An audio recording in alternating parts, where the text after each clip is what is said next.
বলো ভালো বাসার জায়গা মদিনা, ভালো লাগার আরো জোরে ভালো বাসার জায়গা মদিনা, ভালো লাগার আরো জোরে ভালো বাসার জায়গা মদিনা, ভালো লাগার জায়গা মদিনা। এত সুন্দর জায়গা কোথাও দেখি না, এত সুন্দর জায়গা কোথাও দেখি না। সাজিয়েছেন দয়াল রাব্বানা, ভালো লাগার জায়গা মদিনা। একটু জোরে বলো। ভালো লাগে না? ভালো লাগছে? একটু হাত উঠিয়ে বলুন তো ইয়া রাসূলুল্লাহ। ওগো ভালো লাগার জায়গা মদিনা, ভালোবাসার জায়গা মদিনা।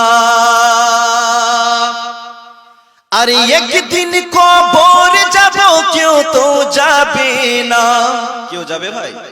মা যাবে, বাবা যাবে, ছেলে যাবে, মেয়ে যাবে, তাহলে বউ তো 100% যাবে। এই বউ যাবে না?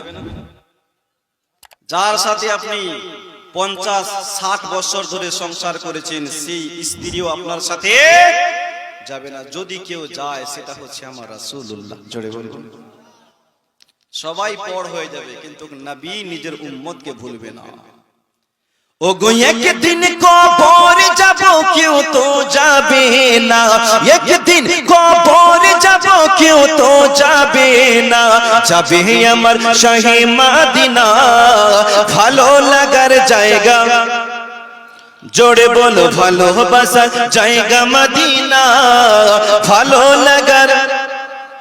সবাই বলো ভালোবাসার জায়গা মদিনা, ভালো লাগার। আরে মদিনা শরীফে নূরের খাজিনা, মদিনা শরীফে নূরের খাজিনা। আশিক ছাড়া অন্য বুঝে না, আশিক ছাড়া অন্য বুঝে না।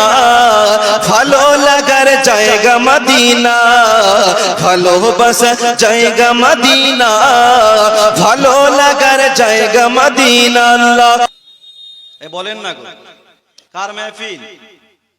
দেখেন কেমন আমরা মুসলমান। এটা হচ্ছে আমাদের নবীর মেহফিল। কার মেহফিল? আওয়াজ দিয়ে বলুন, কার মেহফিল? নবীর মেহফিল। আমরা কোন নবীর উম্মত? আমাদের নবীর নাম কি? মুহাম্মদ মুস্তাফা সাল্লাল্লাহু আলাইহি ওয়াসাল্লাম। অধিকাংশ মুসলমান জানেই না সে কোন নবীর উম্মত। বাংলাদেশের একটা মুসলমানকে এক মিডিয়া এসে জিজ্ঞাসা করছে, বলো তো ভাই আমরা কোন নবীর উম্মত? তো ও বেটা সিনা চওড়া করে বলছে আমরা কাজী নজরুল ইসলামের উম্মত। আস্তাগফিরুল্লাহ বলেন। ও কি বলল? কাজী নজরুল ইসলামের উম্মত। ওনাকে জিজ্ঞাসা করলো তোমার সৃষ্টিকর্তা কে? তো বলছে আমার আব্বা। কি বললো? ওনাকে জিজ্ঞাসা করলো তোমার সৃষ্টিকর্তা কে? তো বলছে আমার আব্বা। বলুন আমাদের সৃষ্টিকর্তা কে? আওয়াজ দিয়ে বলুন আমাদের সৃষ্টিকর্তা কে? আমাদের নবী মুহাম্মাদুর রাসূলুল্লাহ। আমাদের ধর্ম ইসলাম। আমাদের রব আল্লাহ। আমাদের এগুলো জানতে হবে। অধিকাংশ ছেলে মেয়ে জানি না, ওর ধর্মের নাম জানে না। বাবাজি ভাই, আজ আমরা ছেলেকে সব করাই। ছেলে বিএ পাস করেছে, এমএ পাস করেছে, ডবল এমএ করেছে, ইঞ্জিনিয়ার হয়েছে, ডক্টর হয়েছে, প্রফেসর হয়েছে। সেই ছেলে কোরআন পড়তে জানে না। আছে না নাই? আছে না ভাই? ছেলে কোরআন পড়তে জানে না, বাকি সব জানে। অ আ হুসে দুর্গই আলিফ বা তা সা পড়তে জানে না। কোরআনের শিক্ষা আমরা নিজের ছেলে মেয়েকে দিচ্ছি না। অধিকাংশ ছেলে মেয়ে নিজের মা বাপকে ধরে মারে। কেন বলেন তো? কারণ ছোটবেলায় আমরা ছেলেটাকে ভালো শিক্ষা দিই নাই। আমরা ছোটবেলায় ছেলেরাতে মোবাইল ধরিয়ে দিচ্ছি, ছেলে কার্টুন দেখছে, মা রান্না করছে। হয় কি হয় না? ওই কার্টুন দেখা ছেলে বড় হয়ে আপনাকে ভাত দিবে? বাড়ি থেকে তো তাড়িয়ে দিবেই। ও মুসলমান বাবাজি ভাই, আমাদের এলাকায় একটা জিনিস দেখা যায়, আমরা ছেলেকে বিএ পাস করাই, এমএ পাস করাই, ডাবল এমএ করাই, কিন্তু ছেলেকে আমরা কোরআনের শিক্ষা দিই না। ছেলে বিয়ে করতে যাবে, বিয়ের দিন 2 রাকাত নফল নামাজ পড়তে হয়, ছেলে পড়তে জানে না। বলেন আমাদের এলাকা কি বলে, মৌলবি সাহেব একটু নামাজটা পড়ান। আচ্ছা বলেন তো, মৌলবি বউ পাবে না ও বেটা বউ পাবে? হ্যাঁ বলেন, বউ পাবে ওই ছেলে, বিয়ে করবে ও, বউ পাবে সে, তো মৌলানা কেন পড়াবে? কথা বলেন। বিয়ে করতে যাচ্ছ তুমি, বউ পাবে তুমি, আমি কেন পড়াবো মিয়া? তোমার বউ তোমাকেই পড়তে হবে। কথা বলেন। ও মুসলমান বাবাজি ভাই, ছেলে সব জানে, ছেলে বিয়ে করতে যাবে 2 রাকাত নফল নামাজ পড়তে জানে না, বলে মৌলানা সাহেব একটু নামাজটা পড়িয়ে দেন। মুসলমান বলুন তো, নফল নামাজ কি ইমাম সাহেবের পেছনে হবে? হবে? এই হবে ভাই? নফল নামাজ ইমাম সাহেবের পেছনে হবে না, তাহলে কেমন করে উবেটা বলে মৌলভী সাহেব নামাজটা পড়িয়ে দেন? এই রকম লোক দেখুন, নামাজটা বন্ধ করার দরকার আছে না নাই? আমাদের এলাকায় দেখবেন বিয়ের দিন ছেলেটা 2 রাকাত নফল নামাজ পড়ে ঘরের ভিতরে পড়ে না, দেখবেন আঙ্গিনায় পড়ে, 60-70 জন ঘেরে আছে ওইখানে পড়ছে। এটা নামাজ পড়া হচ্ছে না, নামাজ কি নিয়ে খেলোয়াড় করা হচ্ছে। এই নামাজ পড়ে নেকি পাবে না, এই নামাজ পড়ে গুনাহ হবে। খবরদার নামাজ কিনে অবহেলা করবেন না, নামাজ কিনে খেলা করবেন না। কাল হাসরের ময়দানে আপনি কেমন পিতা, আপনাকে জবাব দিতে হবে। ছেলেকে বিএ পাস করিয়েছেন, এমএ পাস করিয়েছেন, ডাবল এমএ করিয়েছেন, ছেলেটাকে কেন কোরআন পড়াও নাই? আজকে ইমাম সাহেব কেন পড়াবি? ও মুসলমান বাবাজি ভাই, অধিকাংশ মা বোনেরা আমাদের কাছে আসে আর এসে বললেন, হুজুর আমাকে তাবিজ দেন, ছেলেটা আমার কথা শুনে না, আমাকে গালিগালাজ দেয়। ও ছেলে কেমন করে কথা শুনবে? তুমি ছোটবেলায় ছেলেটাকে ভালো শিক্ষা দাও নাই। কথা বলেন, ছোটবেলায় ছেলেকে ভালো শিক্ষা দাও না। আজ যদি ছোটবেলায় ছেলেকে কোরআনের শিক্ষা দিতে, তোমার ছেলে কোনোদিন তোমাকে বাড়ি থেকে তাড়িয়ে দিত না, ঘর থেকে বের করে দিবে না। ও মুসলমান বাবাজি ভাই, ছেলে মেয়েকে যদি কোরআন পড়াই তাহলে আমাদের কি লাভ আছে? ছেলে মেয়ে যদি কোরআন পড়তে জানে, ছেলের ভিতরে যদি আরবি জ্ঞান থাকে, হাদিসের জ্ঞান থাকে, ওই ছেলে কোনোদিন আপনাকে খারাপ ভাষায় গালি দেবে না, কোনদিন খারাপ ভাষায় গালি দেবে না, কোনদিন বাড়ি থেকে তাড়িয়ে দেবে না। যদি ছেলে মেয়েকে কোরআন পড়তে পারে, ছেলে মেয়েকে যদি কোরআন পড়ান, আপনি যেদিন মারা যাবেন, আপনার ইন্তেকালের পর প্রতিদিন আপনার ছেলে কবরস্থানে যাবে, আপনার জন্য সূরা ফাতিহা পড়বে, সূরা নাস পড়ে আল্লাহর কাছে দোয়া করবেন, মাবুদ আমার মা বাবা দুনিয়ায় থাকাকালীন যতগুলো গুনাহে সাগীরা গুনাহে কাবীরা করেছে গো আল্লাহ, আমার মা বাপের গুনাহে সাগীরা গুনাহে কাবীরা মাফ করে আমার মা বাবাকে তুমি জান্নাতবাসী করে দাও। জোরে বলুন, করবে না ভাই? ছেলে যদি কোরআন পড়তে জানে তাহলে কবরস্থানে যাবে, যদি ছেলেকে কোরআন না পড়ান তাহলে কোনোদিন কবরস্থানে যাবে না, কোনোদিন আপনার কবরের জিয়ারত করবে না। অধিকাংশ ছেলে মেয়ে তো নিজের মা বাপের কবরখানা ভুলে গেছে। কথা বলেন, বলে নাই?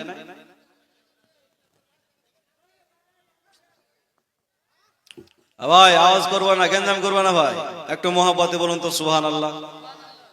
একটু তাড়াতাড়ি বাসটা বাঁধো। আর ভাই এদিক ওদিকে যান, আপনাদের অনেক জায়গাতে আমরা জালসা করতে যাই, সব জায়গায় মহিলা বেশি থাকে, আজকে দেখছে মহিলা কম, পুরুষই বেশি, হয় না ভাই? আজকে পুরুষের সংখ্যাটা একটু বেশি আছে। একটু মহব্বতে বলুন সুবহানাল্লাহ, একটু তাড়াতাড়ি বাস বাঁধো। 2 মিসরা নাতে শরীফ পড়ছি, একবার হাত দুটিয়ে বলুন তো ইয়া রাসূলুল্লাহ। কে আমার প্রিয় নবী কামলি ওয়ালা, তোমার নূরে ত্রিভুবন উজালা। জোরে বলুন, আমার প্রিয় নবী কামলি ওয়ালা, তোমার নূরে ত্রিভুবন উজালা। খুদার হাবিব ইয়া রাসূলুল্লাহ, বাদশার বাদশা কামলি ওয়ালা। জোরে বলুন, আমার প্রিয় নবী কামলি ওয়ালা, তোমার নূরে ত্রিভুবন উজালা। আর সাক্ষ্য দিল তুমি লা শারিকাল্লাহ, সৃষ্টি জগৎ সাক্ষ্য দিল তুমি রাসূলুল্লাহ, তুমি হাবিবুল্লাহ। জোরসে বলো, সাক্ষ্য দিল তুমি লা শারিকাল্লাহ, সৃষ্টি জগৎ সাক্ষ্য দিল তুমি রাসূলুল্লাহ, তুমি হাবিবুল্লাহ। আনলে তুমি খোদার বাণী মুক্তির পথ পেল পাপী তাপী, যত পাপী তাপী খুশি হয়ে ফারিস্তা সব, খুশি হয়ে ফারিস্তা সব একসাথে গায়ে উঠে সাল্লে আলা। জোরে বলুন। আমার প্রিয় নবী কামলিওয়ালা, তোমার নূরে ত্রিভুবন উজালা। বলছিলাম অধিকাংশ ছেলে মেয়ে নিজের মা বাপের কবরখানা ভুলে গেছে। কোনটা মায়ের কবর, কোনটা বাবার কবর, কবরস্থানে গিয়ে খুঁজে পায় না। কারণ আপনাকে দফন করার পর আপনার ছেলে কোনোদিন আপনার কবরস্থানে যায় না, কোনোদিন আপনার জন্য জিয়ারত করে না। এই জন্য ছেলে মেয়েকে কোরআনের শিক্ষা দেওয়ার দরকার আছে না নাই? এই জোরে বলতে হবে, আছে না নাই ভাই? আমি বলবো না ছেলেকে বিএ পাস করান, এমএ পাস করান, ডাবল এমএ করান, তার সাথে ছেলেটাকে কোরআনের শিক্ষা দেন, যাতে আপনার ছেলে আপনার কবরের পাশে দাঁড়িয়ে দাঁড়িয়ে সূরা ফাতিহা পড়তে পারে, সূরা নাস পড়ে আল্লাহর কাছে দোয়া করতে পারে। ও মুসলমান, শুধু তাই নয়, ছেলেকে যদি কোরআন পড়ান তাহলে আপনার কি লাভ আছে? যদি ছেলে কোরআন পড়তে জানে, ছেলের ভিতরে যদি আরবি জ্ঞান থাকে, কোনোদিন ওই ছেলে আপনাকে বৃদ্ধাশ্রমে রেখে আসবে না। বাবাজি ভাই, বৃদ্ধাশ্রমে খবর নিয়ে দেখেন, ডক্টরের মা বৃদ্ধাশ্রমে আছে, প্রফেসরের মা বৃদ্ধাশ্রমে আছে, ইঞ্জিনিয়ারের মা বৃদ্ধাশ্রমে আছে, কিন্তু আজ পর্যন্ত কেউ প্রমাণ করতে পারে নাই মাওলানার মা বাবা বৃদ্ধাশ্রমে আছে। আছে নাকি ভাই? দেখেছেন যে মৌলানা নিজের মা বাবাকে বৃদ্ধাশ্রমে রেখে এসেছে? আছে? পাবেন না, একটা মৌলানার মা বাবা পাবেন না। যদি আছে দেখবেন পুলিশের মা আছে, ডক্টরের মা, ইঞ্জিনিয়ারের মা, বাড়িতে ওদের জায়গা নেই, ওদের জায়গা বৃদ্ধাশ্রম। এই জন্য ছেলে মেয়েকে অবশ্যই কোরআন পড়াবেন। কোরআন পড়লে কি লাভ আছে? আল্লাহর নবী দো জাহানের বাদশা নবী মুহাম্মদুর রাসূলুল্লাহ সাল্লাল্লাহু আলাইহি ওয়াসাল্লাম হাদিসের মধ্যে বললেন, মান ক্বারাআল কুরআনা ওয়া আমিলা বিমা ফিহি কুলবিসা ওয়ালিদাতু তাজান ইয়াউমাল কিয়ামা। যেই মা বাপ তার ছেলে মেয়েকে কোরআন পড়াবে, ছেলে যদি কোরআনের উপরে আমল করে, কাল হাসরের ময়দানে ওই পিতা মাতার মস্তকে জান্নাতি তাজ পরানো হবে। জোরে বলুন, নুরানি তাজ পড়া হবে, নুরানি তাজ। সাহাবারা আমার নবীকে জিজ্ঞাসা করেন, হুজুর কেমন নুরানি তাজ একটু বলবেন? নবী গো, চাঁদের মতো হবে নাকি সূর্যের মতো হবে? বিশ্বনবী তো জাহানের বাদশা বললেন, সাহাবারা শুনে নাও, ওই নূরের ঝলকটা চাঁদ সূর্য অপেক্ষা ওই তাজের ঝলকটা আপনার বেশি হবে। তাহলে ছেলেকে যদি কোরআন পড়ান, কাল হাসরের ময়দানে আপনার মাথায় জান্নাতি তাজ পড়া হবে। বাবাজি ভাই, দুনিয়াতে চলার জন্য বিএ পাস করান, এমএ পাস করান, ডবল এমএ করান, আর আখিরাতে চলার জন্য নিজের ছেলে মেয়েকে কোরআনের শিক্ষা দিন। জোরে বলুন। ওইদিকে একটা বাচ্চা ছিল, আমার চোখে চোখে লাইট মারছে। কে যে মারছে জানি না, কয়েকবারই মারলো। একটু মোহাব্বতে বলুন না সুবহানাল্লাহ। আরো জোরে বলতে হবে সুবহানাল্লাহ। হাত উঠিয়ে বলুন না ইয়া রাসূলুল্লাহ। একটা ছেলে দিয়েছে 100 টাকা, আল্লাহ তুমি কবুল করো না, পড়ুন আমিন। বাবাজি ভাই বলুন, ছেলে মেয়েকে কোরআনের শিক্ষা দিলে লাভ আছে না নাই? এই জোরে বলুন, আছে না নাই? লজ্জা লাগে? লজ্জা লাগে? এই যুবকেরা লজ্জা লাগে? বিয়ের দিন তো লজ্জা লাগে নাই? লজ্জা লাগে? ছেলে বিয়ের কথা শুনলে দেখবেন বুড়া লোকটাও লাফায়। যদি একটা দাদুকে বলেন, দাদু তোমার আমার বিয়ে হবে, দেখবেন ও লাফাবে।